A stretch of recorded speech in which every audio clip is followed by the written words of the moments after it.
Saregama Karwa 2.0. Hi, this is Utkarsh Patel, and welcome to a world of some lovely stories. Stories from mythologies, legends, folk tales, and epics. In the epic Ramayana, Ravan is quite a contradiction. He is intelligent, a devotee of Lord Shiva, but gets into a confrontation with Ram, who is an avatar of Lord Vishnu. He was an expert in Vedas, but didn't stop short of kidnapping someone else's wife. Many scholars have said many things about Raman's womanizing ways, but that too is a contradiction in the opinion of many. Many have said that though he had many wives, which was probably a norm for kings in those days, he always respected women. This can also be understood by the fact that his subjects were both happy in his regime and respected him as a king. A kingdom cannot be happy and content if the women in the kingdom were insecure.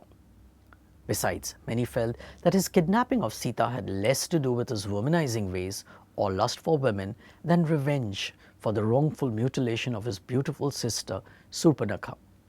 However, there are different opinions on this matter based on different versions. Let us understand this in a slight detail.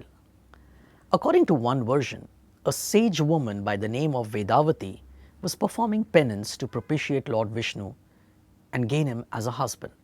Ravan was moved by her beauty, which seemed to have been enhanced due to the penance, but she rejected his advances.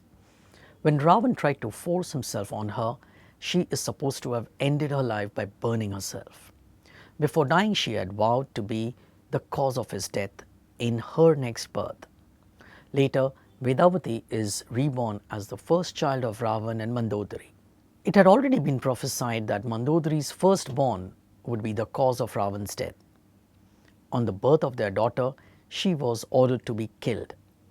However, Subahu, who was given the task of killing the child, was unable to kill the baby girl, and so he abandoned the child and lied to Ravan that he had killed her. This child was later found by King Janak, who brought up the child as Sita, also known as Vedavati sometimes, and the rest, as they say, is history. There is another version of this alleged womanizing ways of Ravan. According to this version, Ravan tried to force himself on Rambha, an Apsara who was already engaged to Kuber's son. Kuber was Ravan's elder brother. Rambha pleaded to let her go as she was like a daughter to him, but Ravan could not be deterred. Seeing this, Kuber's son cursed him that if he ever tried to force himself on any woman, then his 10 heads would fall off his head. Some scholars also say that it was for this reason that Ravan could not violate Sita's chastity when she was in his custody, and not necessarily due to his strong character and will, which many of Ravan's admirers feel so. As I mentioned, there are different opinions about Ravan's womanizing ways, but his strong will and the strength of character cannot be questioned. Many have also opined that he was well aware of the fact that Sita was his daughter, and it was due to this that he never touched Sita. His only objective was to avenge his sister's insult. Or was there some other objective? Once when Vishnu was in his abode, Vaikunt, there were two Dwarpals, gatekeepers, by the name of Jaya and Vijaya. Once when the Sanat Kumars, that is the son of Brahma, who were born out of his mind and thus are also known as the Brahma's Manasputras. When these two Sanat Kumars were visiting Vishnu, they were not allowed entry, as the Kumars were in the form of small children, and thus they were not recognizable. However, this denial by the Dwarpal angered the Kumars, and they cursed Jaya and Vijay that they would be expelled from Vaikunt and would be born on earth. Vishnu, however, agreed to mitigate the curse. After all, they were just doing their duty. Vishnu gave them a choice. They could take 7 births as devotees of Lord Vishnu on earth, or 3 births as enemies of Lord Vishnu. The choice was theirs.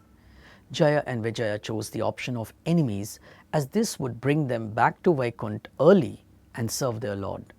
In the first birth, Jaya and Vijaya were born as Hiranyakashipu and Hiranyaksha, who were killed by Vishnu as Narasimha and Varaha. In the second birth, they were born as Ravan and Kumbhakarna, who were killed by Vishnu as Ram. And in the third birth, they were born as Shishupal and Dantavakra, who were killed by Vishnu as Lord Krishna. After these 3 births, Jaya and Vijaya returned to Vaikunth to serve their Lord Vishnu again. Coming back to Ravan, could his kidnapping of Sita, who is also known as Lakshmi, be a way to come face to face with Lord Vishnu and enhance the end of his second birth? Is this another case of preordained destiny? Well, as they say, gods have their own ways, and who are we, mere mortals, to understand them?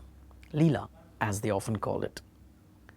If you found this story of destinies and births and lesser known versions of some well-known characters, come back for more. Till then, let me listen to my favorite song and you listen to yours on Saregama Karma.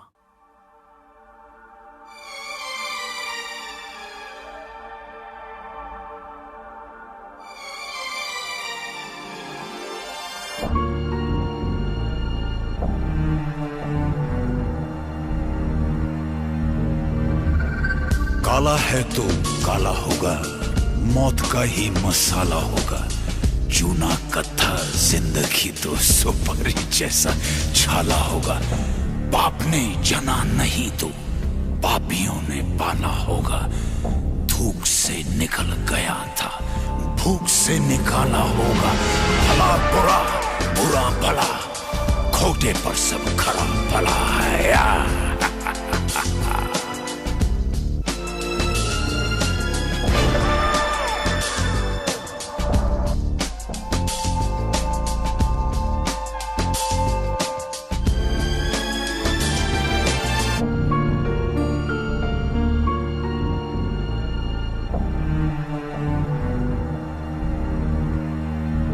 वो जो अब कहीं नहीं है, उस पे भी तो यकीन नहीं है।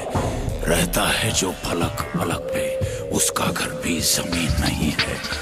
अक्ल का ख्याल अगर वो शक्ल से भी हसीन नहीं है, पहले हर जगह पे था वो, सुना है अब वो कहीं नहीं है।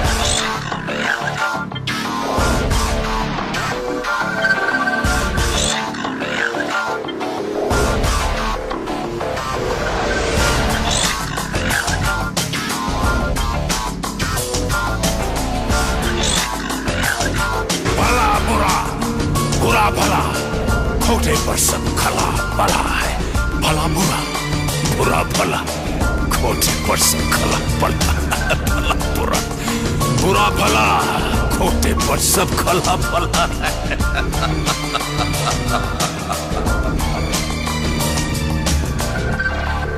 आहा।